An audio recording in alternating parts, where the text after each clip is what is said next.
একমাত্র ছেলের মৃত্যু আর মেয়ের জামাইকে ফিরে পেতে অসহায় করিমন বেগমের চোখের পানি যেন শুকিয়ে গেছে। ছেলেকে আমি ফেরত চাই, আমার জামাইকে আমি ফেরত চাই। মোটা অঙ্কের বেতনের প্রলোভনে জমিজমা বন্ধক আর ধার দেনা করে dream home travels and tours লিমিটেডের মাধ্যমে গত বছরের ডিসেম্বরের শেষ সপ্তাহে রাশিয়ায় পাড়ি জমান নাটোরের সিংড়া উপজেলার হুলহুলিয়া গ্রামের হুমায়ুন কবির ও তার দুলাভাই রহমত আলী। রাঁধুনি ও পরিচ্ছন্নতা কর্মীর কাজে দেওয়ার কথা থাকলেও তাদের ২০ লাখ টাকায় বিক্রি করে দেওয়া হয় রুশ সেনাদের কাছে। পরে ইউক্রেনে যুদ্ধে পাঠানো হয় তাদের। সেখানে ২২ জানুয়ারি প্রাণ হারান হুমায়ুন।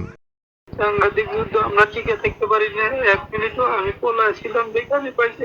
দুটা বাচ্চাকে মানুষ করা লাগবে, এই সংসারের পরিবারে আর কেউ নেই, 5টা মহিলা।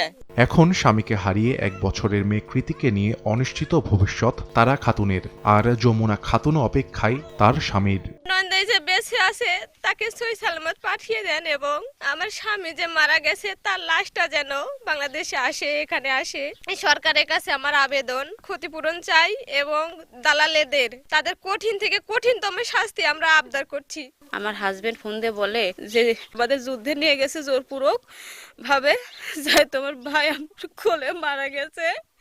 আমি 3 দিন জঙ্গলে লুকাইছিলাম, সেখান থেকে আমাকে ওরা আবার ধরে নিয়ে আসিছে। এরপর যদি আমাকে যুদ্ধে পাঠায় আমি হয়তো আর ফিরে আসবো না। এ বিষয়ে সরকারকে দ্রুত উদ্যোগ নেওয়ার দাবি জানিয়েছেন স্থানীয়রা।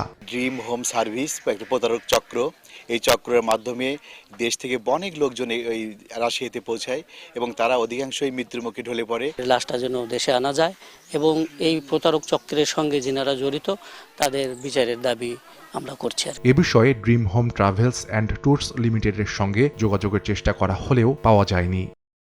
সময় সংবাদ, নাটোর।